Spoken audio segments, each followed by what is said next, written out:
Hello friends, आज का video बहुत ही इम्पोर्टेंट होने वाला है, ख़ास तौर से उन स्टूडेंट्स के लिए जो कि फाइनल सेमेस्टर में हैं और अपने एमबीए प्रोजेक्ट्स के प्रेजेंटेशंस की तैयारी कर रहे हैं। जी हाँ दोस्तों, डिप्सरू में यहाँ पे फार्मास्यूटिकल मैनेजमेंट स्टूडेंट्स या फिर कहें तो हेल्थ और हॉस्पिटल मैनेजमेंट के स्टूडेंट्स कई राउंड में अपने प्रेजेंटेशंस देंगे। तो आज का वीडियो आप सभी स्टूडेंट्स के लिए जो कि अपने फाइनल रिसर्च वर्क की तैयारी कर रहे हैं या प्रेजेंटेशंस की तैयारी कर रहे हैं, क्योंकि ख़ास तौर से ये देखा गया है कि स्टूडेंट्स अपने रिसर्च वर्क के प्रेजेंटेशंस में गलतियां कर देते हैं, जिससे कि उनके इवैल्यूएशन क्राइटेरिया में कई प्रॉब्लम्स आ जाती हैं या फिर कहें तो वो ठीक तरह से अपने प्रेजेंटेशंस को एक्सप्लेन नहीं कर पाते हैं।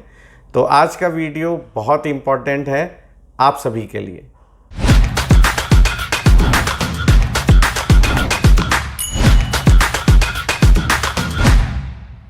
अक्सर स्टूडेंट्स का डाउट रहता है कि सर अगर हम अपने रिसर्च वर्क को प्रेजेंट करें तो हमें कितनी स्लाइड्स में हमें प्रेजेंट करना चाहिए जिससे कि एक बेहतर तरीके से हम अपना प्रेजेंटेशंस प्रेजेंट कर सकें। तो इसमें मेरी राय ये रहेगी कि सबसे पहले आप लोगों को ये समझना होगा कि आपका टॉपिक क्या है, आपने किस तरह का रिसर्च वर्क किया हुआ है, और सबसे मेजर पॉइंट ये है कि आपको 10 से 15 मिनट मिलते हैं अपने वर्क प्रेजेंटेशंस के लिए। जी हाँ दोस्तों, यदि अगर आप अपने रिसर्च वर्क को पैनल के सामने प्रेजेंट करते हैं तो सिर्फ और सिर्फ 10 से 15 मिनट में आपको अपने रिसर्च वर्क को प्रेजेंट करना है। तो यदि अगर आप 10 से 15 मिनट में अपने रिसर्च वर्क को प्रेजेंट करना चाहते हैं तो उसे इस तरह से प्लानिंग करिए कि आप अपने इम्पॉर्टेंट एस्पेक्ट्स को, रिसर्च के जितने भी इम्पॉर्टेंट एस्पेक्ट्स हैं, प्रॉब्लम स्टेटमेंट से रिलेटेड या फिर कहें रिसर्च मेथोडोलॉजी से रिलेटेड या फिर कहें आपके कंक्लूज़न और फाइंडिंग से रिलेटेड, वो ज़रूर कवर होने चाहिए। और इन्हीं सभी बातों का आप ध्यान रखकर अपने प्रेजेंटेशंस को 10 से 15 स्लाइड्स में कंप्लीट कर सकते हैं। दूसरा पॉइंट है फ्लो ऑफ प्रेजेंटेशन। जी हाँ दोस्तों, यदि अगर आप अपने प्रेजेंटेशन को with in the time period complete करना चाहते हैं तो उसकी प्लानिंग बहुत ही आवश्यक है। यदि अगर आप अपने प्रेजेंटेशंस को 10 से 15 मिनट में कंप्लीट करना चाहते हैं तो आपका प्रेजेंटेशंस प्लानिंग जो है वो अच्छी होनी चाहिए, और फ्लो ऑफ प्रेजेंटेशन जो है वो आपके प्लानिंग को दर्शाता है। आपकी फ्लो ऑफ प्रेजेंटेशन जो है वो प्रॉब्लम स्टेटमेंट से स्टार्ट हो जाती है और उसके बाद में आप रिसर्च मेथोडोलॉजी, अपने जितने भी डेटा इंटरप्रिटेशंस और एनालिसिस जो किया है उसके बारे में, और रिजल्ट एंड कंक्लूजन्स के बारे में आप डिस्कस करते हैं। तीसरा पॉइंट जो कि बहुत ही इम्पॉर्टेंट है, स्टूडेंट्स अपने प्रॉब्लम स्टेटमेंट को सही तरीके से फ्रेमवर्क नहीं कर पाते हैं। जी हाँ दोस्तों, इस कारण से वो अपने प्रोजेक्ट स्टेटमेंट को या प्रॉब्लम स्टेटमेंट को स्पेसिफाई नहीं कर पाते हैं और उसे सही ढंग से समझा नहीं पाते हैं। तो जब भी कभी आप अपने प्रॉब्लम स्टेटमेंट्स को डिस्कस करते हैं तो वो सबसे पहले आपके रिसर्च टाइटल से अलाइन होना चाहिए, जिससे कि आप अपने प्रॉब्लम को अपने रिसर्च से कोरिलेट कर सकें। और यदि अगर आप जो अपने प्रॉब्लम स्टेटमेंट नहीं क्लैरिफाई कर पा रहे हैं या फ्रेम नहीं कर पा रहे हैं तो आप अपने गाइड या मेंटोर की मदद ले सकते हैं। अक्सर ये देखा गया है कि स्टूडेंट्स बहुत असमंजस में रहते हैं कि सर हमें कितने रिसर्च रिपोर्ट्स को रिव्यू करना चाहिए या लिटरेचर्स को रिव्यू करना चाहिए जिससे कि हम सही तरीके से अपने प्रोजेक्ट्स को लिख सकें या कर सकें। तो आप अपने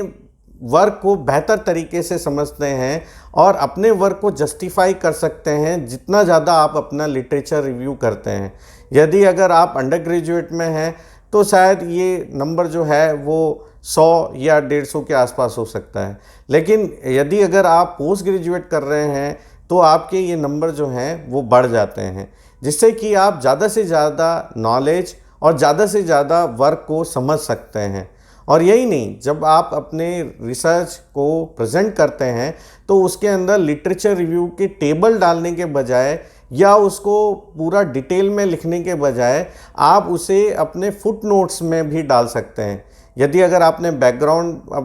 ऑफ द स्टेटमेंट दिया है तो आप उसके फुट नोट्स में अपने रिसर्च वर्क को या अपने लिटरेचर रिव्यू को डाल सकते हैं, जिससे कि आप अपने नंबर ऑफ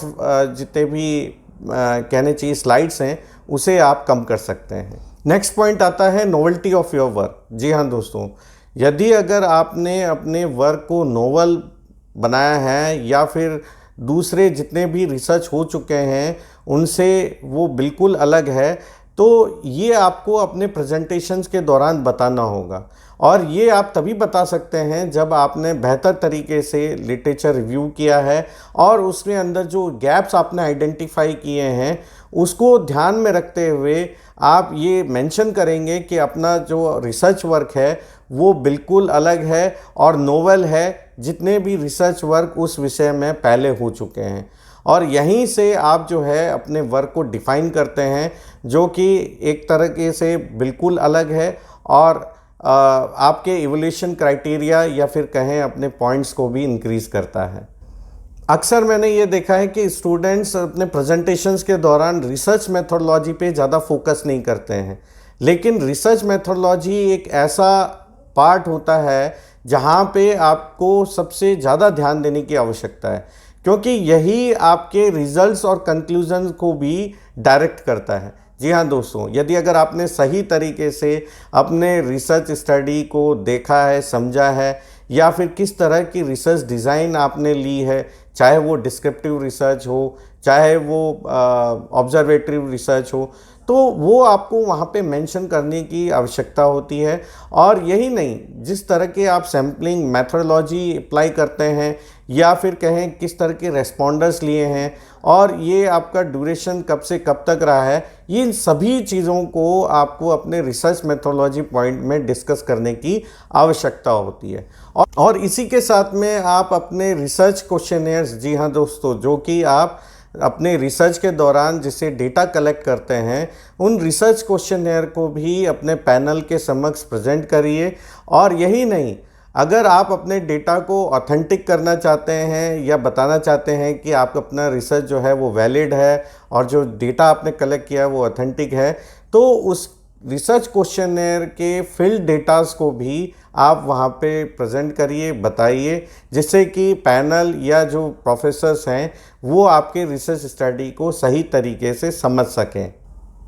अब प्रेजेंटेशन का सबसे अहम पार्ट जो होता है वो होता है रिज़ल्ट एंड डिस्कशन। जी हाँ दोस्तों, यदि अगर आप अपने रिज़ल्ट एंड डिस्कशन को सही तरीके से एक्सप्लेन कर देते हैं और आप उसे सही तरह से प्रेजेंट कर पाते हैं, तो आपने अपने 80% जो अपने प्रेजेंटेशन का काम है वो सक्सेसफुली कंप्लीट कर लिया है।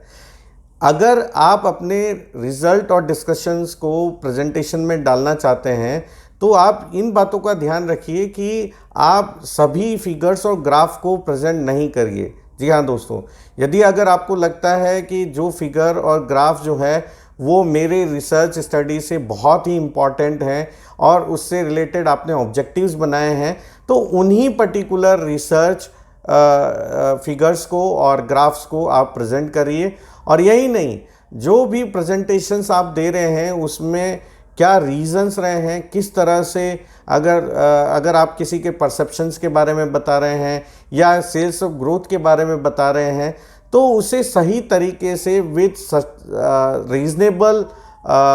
स्टेटमेंट के साथ में आप प्रेजेंट करिए। सबसे इम्पॉर्टेंट एस्पेक्ट हो जाता है कंक्लूज़न। जी हाँ दोस्तों, अक्सर स्टूडेंट कंक्लूज़न लिखने में बहुत सी गड़बड़ियाँ कर देते हैं, जिससे कि वो अपने प्रेजेंटेशंस को सही तरीके से आर्टिकुलेट नहीं कर पाते हैं या फिर कहें उसे सही तरीके से रिसर्च कमेटी या पैनल के सामने प्रेजेंट नहीं कर पाते हैं। कंक्लूज़न आप अपने वर्ड्स में लिखिए और जो आपने लर्निंग्स ली है, जो भी आपने रिजल्ट्स पाए हैं, उसको सही तरीके से आर्टिकुलेट करिए और कंपेयर करिए अदर स्टडीज़ या प्रायर स्टडीज़ जितने भी हो चुके हैं। यदि अगर आपने ये देखा है कि पर्टिकुलरली ब्रांड्स के परसेप्शन जो है वो आपके शहर में या फिर जहाँ पे आपने अपना रिसर्च वर्क किया है वो पॉजिटिव है, और यदि ऐसा ही सेम वर्क किसी और ने पहले कर रखा है और दूसरे शहर में कर रखा है और उनके रिजल्ट्स क्या हैं,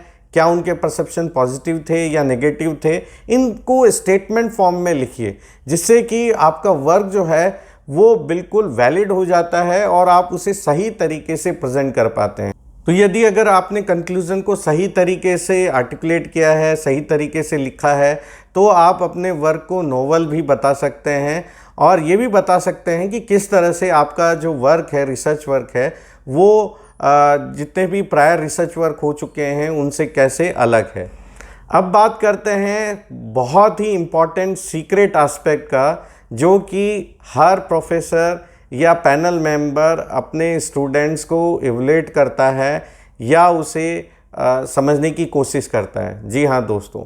जब भी आप अपने प्रेजेंटेशंस को प्रेजेंट करते हैं तो उसे इस तरह से प्रेजेंट करिए कि आपको सुनने वाला, आपको देखने वाला ऑडियंस सही तरीके से आपके रिसर्च वर्क को समझ सके। यदि अगर आपने अपने रिसर्च वर्क को सही तरीके से नहीं प्रेजेंट कर पा रहे हैं, नहीं समझा पा रहे हैं, तो वहाँ पे आपका इम्प्रेशन जो है वो नेगेटिव चला जाता है। और